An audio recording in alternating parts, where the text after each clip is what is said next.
అడ్లూరి లక్ష్మణ్ కుమార్ గారు.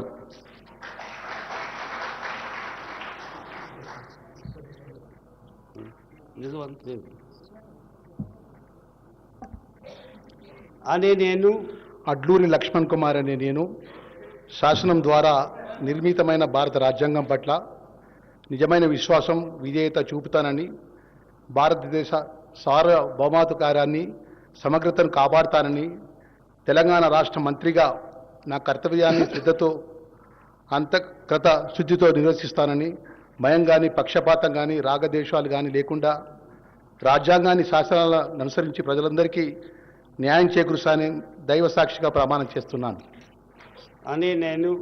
నేను అడ్లూరి లక్ష్మణ్ కుమార్ అనే నేను తెలంగాణ రాష్ట్ర మంత్రిగా నా పరిశీలనకు వచ్చినా లేదా నాకు తెలియవచ్చినా ఏ విషయాన్ని కర్తవ్యాలను సక్రమంగా నిర్వహిస్తానని, అవసరమైన మేరకు తప్ప ప్రత్యక్షం కానీ పరోక్షం కానీ ఏ వ్యక్తికి లేదా వ్యక్తులకు తెలియపరచనని లేదా వెల్లడించనని దైవ సాక్షిగా ప్రమాణం చేస్తున్నాను.